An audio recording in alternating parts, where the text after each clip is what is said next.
নমস্কার। আশা করি ঈশ্বরের কৃপায় আপনারা সকলেই সুস্থ আছেন, ভালো আছেন। আজ 2রা মার্চ আমি চলেছি গুরুদেবের আশ্রমে। আজকে আমার সঙ্গে চলেছে আমার পোষ্য তুবড়ি আর আমার কন্যা। আমরা এই 3 জনে মিলে চলেছি গুরুদেবের আশ্রমে। আজকে আছে সাধু ভাণ্ডারা। সাধু ভাণ্ডারার দিনটা অনেক দিন আগেই ঠিক করে রেখেছিলেন গুরুদেব। এর আগের বার যখন গিয়েছিলাম আমরা জানুয়ারি মাসে, তখনই বলে দিয়েছিলেন যে 2রা মার্চ সাধু ভাণ্ডারা হবে। তো আমরা 3 জনেই কুম্ভ গিয়েছিলাম। আমি, আমার মেয়ে, আমার হাজব্যান্ড, আমরা 3 জনেই কুম্ভ গিয়েছিলাম। তো সেই জন্য আমরা কুম্ভতে গিয়ে ওখানে গিয়ে সাধুদের বিশেষ একটা দান দক্ষিণা করার সুযোগ পাইনি। কুম্ভমেলার মাঠে ছিল প্রচণ্ড ভিড়, তারপরে রোদ্দুর, গরম, মাইলের পর মাইল হাঁটা, যার ফলে আমরা ভীষণ ক্লান্ত ছিলাম। তো তখনই আমি ভেবেছিলাম যে গুরুদেবের আশ্রমে যে সাধু ভাণ্ডারা হবে ওখানে বসেই আমি কুম্ভ মানে ত্রিবেণী সঙ্গমেই আমি ঠিক করে নিয়েছিলাম যে গুরুদেবের আশ্রমে তো সাধু ভাণ্ডারা হবে, ওখানেই আমি অংশগ্রহণ করব। সেই জন্য আজকে আমরা চলে এসেছি গুরুদেবের আশ্রমে। এই যে গুরুদেবের মন্দিরের সামনেই যে মঞ্চটা আছে যেখানে দুর্গা পুজো হয়, এখানে এই সাধুদের বরণ করে নেওয়া হবে বলে চন্দন বাটা হচ্ছে, ফুলমালা সাজানো হচ্ছে, মঞ্চটাও সাজানো হয়ে গেছে। সাধুরাও একে একে সব চলে আসছেন। এবারে সাধুদেরকে বরণ করা হবে, অন্যান্য অনুষ্ঠানগুলো করে তারপরে সবশেষে সাধুদের ভোজন করানো হবে। এই সাধু ভাণ্ডারায় আমার সঙ্গেই অংশগ্রহণ করেছেন শ্রী সুভাষ মণ্ডল, শ্রী ঝন্টু পাল। তো সাধু ভাণ্ডারার সমস্ত আয়োজন হয়ে গেছে। এবার দেখতে থাকুন কি সুষ্ঠুভাবে গুরুদেব কি সুন্দর করে সাধু ভাণ্ডারার আয়োজন করেছেন।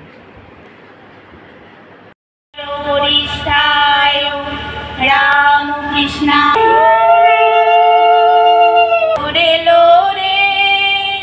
সোনার নুপুর পায়, শোনো হয়তো শোনা যায় আমার ঠাকুর এলো রে। এখন সভাপতি মহাশয়কে বরণ করে নেবেন। সহস্রমূর্তে সহস্রপদাক্ষে শিরোভাবে সহস্রাম্নে পুরুষায় সস্যতে सहस्रकोटि युगधारिणे नमः। नमः कमलनाभाय नमस्ते जलसायिने नमस्ते केशवानन्द वासुदेव नमस्तुते। वासना वासुदेवस्य वासना भुवनत्रं सर्वभूतो निवासोऽसि वासुदेव नमस्तुते। कर्पूर गौरा करुणावतार संसार सारा भुजगेन्द्रहारं सदा वसन्त हृदयारविन्दे भवं भवामि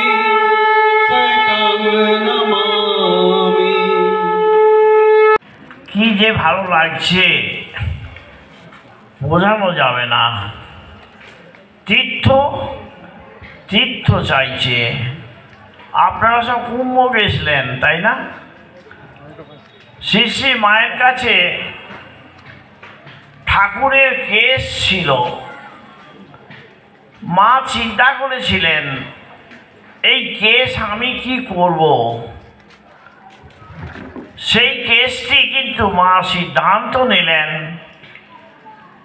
এলাহাবাদের ত্রিবেণীতে বিসর্জন দেবেন। রাজা মহারাজ আছেন, বিজ্ঞানানন্দজি আছেন, সবাইকে নিয়ে মা গোলাম মা, যোগীর মাকে নিয়ে তিনি ওই ত্রিবেণী সঙ্গমে পৌঁছালেন। হাতে ডিবে কৌটোটি ছিল আর মনে মনে ঠাকুরকে তিনি প্রার্থনা করছেন, ঠাকুর আজকে তো আমার কাছে এতদিন তুমি রেখে এসেছো, রয়েছো, ছিলে, থাকবে। আমি আজকে আমি আজ তীর্থস্থানে তোমার নিক্ষেপ করছি, তুমি দেখো, আশীর্বাদ করো। উনি মনে মনে চিন্তা করছেন, কিন্তু পাড়ের ওপরে দাঁড়িয়ে আছেন। পাড় থেকে জলটা 10 ফুট তফাতে রয়েছে। ওই জলটা 1 সেকেন্ডে 10 ফুট ওপর ভাগে উঁচু হয়ে ছুটে এসেই মায়ের কোমর পর্যন্ত জল। দোকানদানি যা ছিল ভেসে যাচ্ছে। মা সঙ্গে সঙ্গে সেই কেসটিকে ছেড়ে দিলেন, দিয়ে মা তেক্ষুনি জলটা চলে গেল। মা তখন আক্ষেপ করে বলছেন, তীর্থ তীর্থ করতে চাইছে। ত্রিবেণী তো তীর্থ, সেই ত্রিবেণী আবার ওই সঙ্গমেতে সেই ঠাকুরের কেসটি চাইছেন যে আমি তীর্থ তীর্থ করব। যখন গঙ্গা দেবীকে ভগবান কৃষ্ণ বলছেন, তোমার এই গঙ্গে তুমি তোমার কাছে লক্ষ লক্ষ মানুষ শত পাপ করে তোমার কাছে স্নান করবেন, তুমি ওদের মুক্ত দিও। গঙ্গে জোড়হাত করে কাঁদছেন আর ভগবান কৃষ্ণকে বলছেন, কি করে হবে, আমি ও পাপ নিতে পারবো না।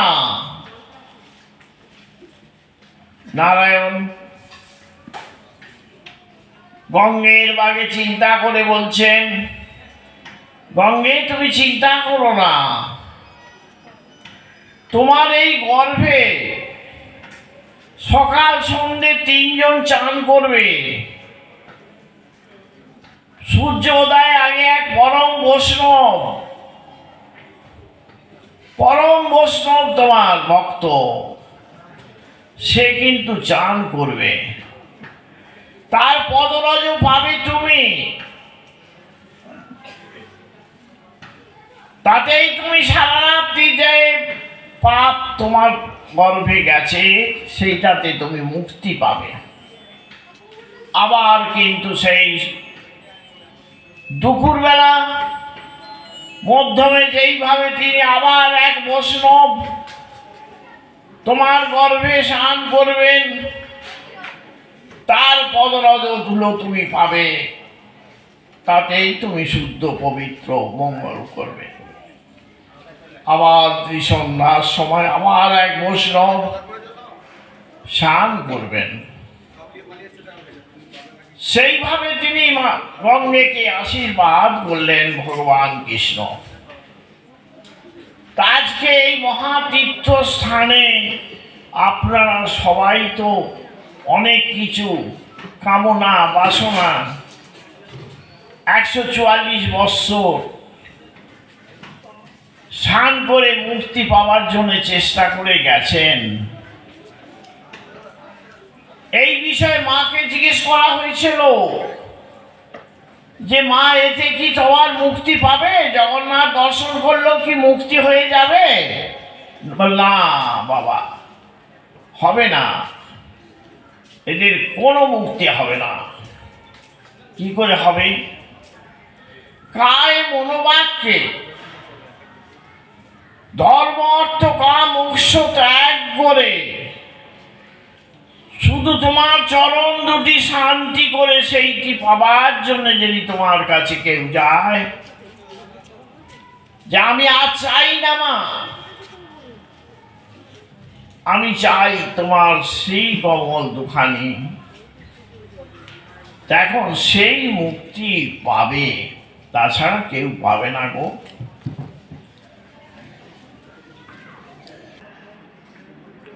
আপনারা কিছু কিছু নিয়ে যাওয়ার চেষ্টা করবেন।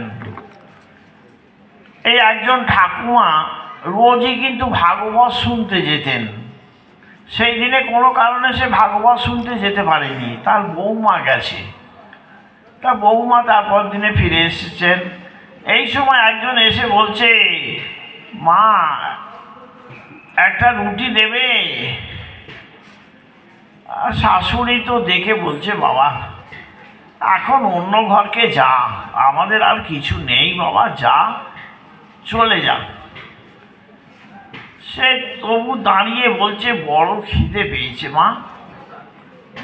বৌমা ভেতর থেকে শুনতে পেয়েছে, কিন্তু সে বেরিয়ে এলো, এসে একটা রুটি তাকে দিল।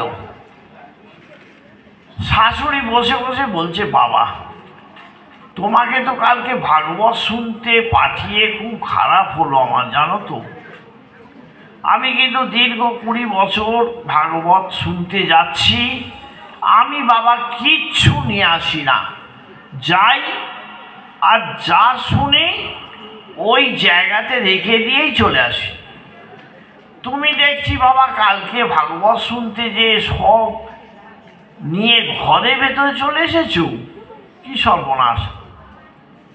আমি তোমাকে পাঠিয়ে খুব অন্যায় করলাম। আমরা এই জয়রামাটিতে এসছি, এই শুনে কি আমরা নিয়ে যাব না এখানে রেখে যাব? না না, কিছু নিয়ে যাবেন।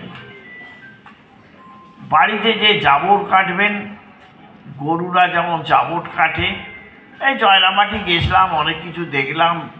এই সবার হাতে আছে একটা কি ওই মোবাইল, সব দেখবেন, সাধু সন্তদের দর্শন করবেন, ভগবান মঙ্গল করবেন।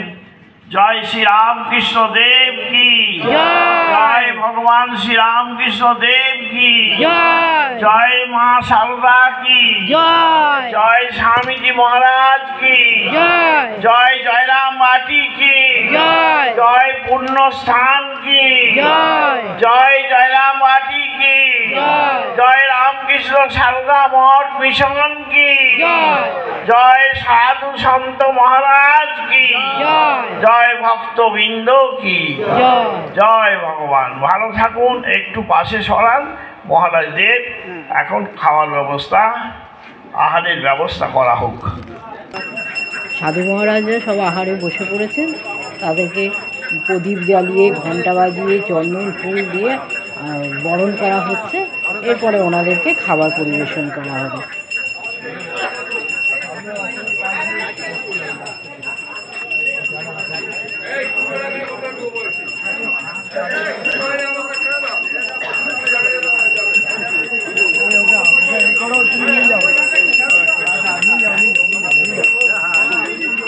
কষ্ট না হয়।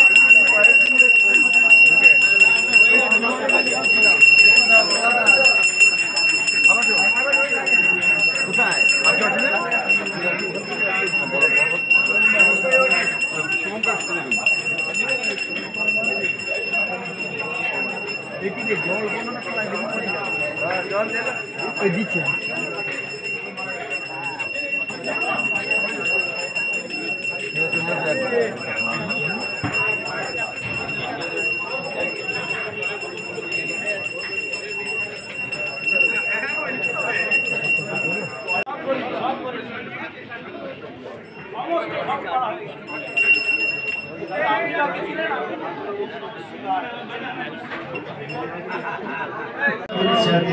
उत्तमः पुरुषस्तन्यः परमात्मेत्तदाहृतः यो लोकत्रयमाविश्य विभक्तमैश्वरः तस्माक्षरमतीतोऽहम् अक्षरादपि चोत्तमः अतोऽस्मि लोके वेदे च प्रतीतः पुरुषोत्तमः यो मामेवं सम्मूढो जानाति पुरुषोत्तमं स सर्वविद् भजति मां सर्वभावेन भारत इति गुह्यतमं शास्त्रम् इदमुक्तं मया नघ एतद्बुद्ध्वा बुद्धिमान् स कृतकृत्यस्य भारत। हरि ओं पूर्णमदः पूर्णमिदं पूर्णात् पूर्णमुदच्यते पूर्णस्य पूर्णमादाय पूर्णमेवावशिष्यते। ओम शांति शांति शांति। हेलो WB18882129 বাড়িটির দয়া করে গাড়িটি সরিয়ে যেখানে রেখেছেন, বাড়ির কর্তাদের অসুবিধা হচ্ছে। WB18882129 AM2129। হ্যালো,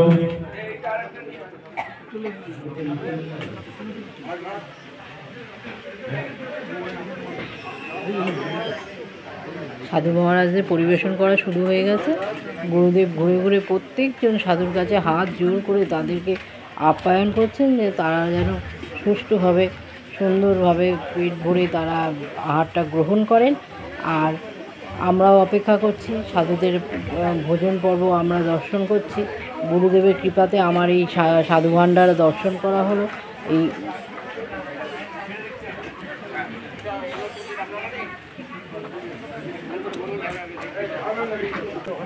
আবার 8 তারিখে পড়তে বলছে, আবার 8 তারিখে আমার সব ভক্তরা সব চলে যাবে, যা আসবে আসবে একটু দাও। আমি আবার সেই বলছে যে 8 তারিখে শনিবারে আমি সব ভেঙে নিয়ে আমাকে সব আসবে ওই বড় মাছ কোথাও ওইখানে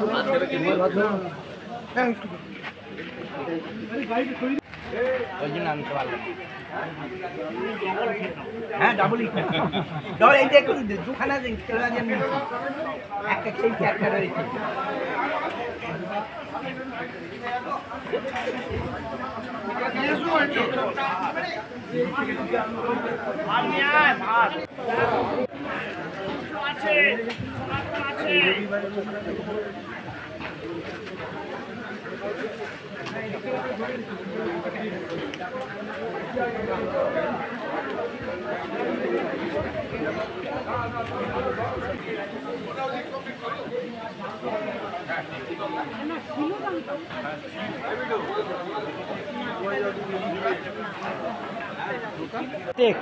প্রথমে ঘি ঘরে টেক ঘি আগে দাও, দিলে আর নাও। জয় মহামায় কি জয়, জয় স্বামীজি মহারাজ কি জয়, জয় গঙ্গা মায় কি জয়, জয় সিংহবাহিনী মায় কি জয়।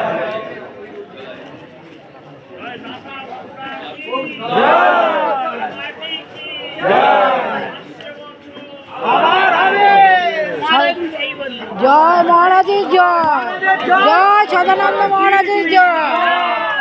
আসছে বছর আবার হবে, মহারাজ নিজেই বললো আসছে বছর আবার হবে, মাদের মুখ দিয়ে বেরিয়ে গেছে। সাধুদের ভোজন পর্ব শেষ হয়েছে। এবার গুরুদেব আমাদের সাথে নিয়েই একসঙ্গে ভোজনে বসেছিলেন। এবার গুরুদেবের প্রসাদও আমরা পেলাম। গুরুদেবের প্রসাদ পাওয়ার পরে তারপরে সাধুরা যারা এসেছিলেন তাদেরকে ভোজন দক্ষিণা দেওয়া হবে এবং তাদের জন্য একটু উপহারের ব্যবস্থা করেছেন গুরুদেব। সেইগুলো সব আমাদের ভক্তদের মাধ্যমে উনি বিতরণ করছেন। তাই এবার সাধুদেরকে দেওয়া হয়েছে প্রেশার কুকার। আর ভক্তরা যে যেমন পেরেছে ভোজন দক্ষিণা দিয়েছেন। তো আমি ছিলাম, আমার মেয়েও ছিল, আমরা দুজনে মিলে সাধুদের ভোজন দক্ষিণা দিয়েছি। অন্যান্য যারা ভক্তরা ছিলেন তারাও দিয়েছেন। মানে অত্যন্ত সুন্দর একটা দিন এবং ভীষণ ভালো, এবং কি বলবো, আমি মানে পরিপূর্ণ হয়ে গেছে। আমি কুম্ভমেলার পরে আমি এত সুন্দর সাধু ভাণ্ডারাতে অংশগ্রহণ করতে পারবো এ আমার মানে ধারণাই ছিল না। যাই হোক, আপনারা সকলে সুস্থ থাকবেন, ভালো থাকবেন, আনন্দে থাকবেন। আর ভিডিওটা যদি ভালো লাগে একটা লাইক, কমেন্ট ও শেয়ার করে দেবেন। দেখা হবে পরবর্তী আরেকটি ভিডিওতে। নমস্কার।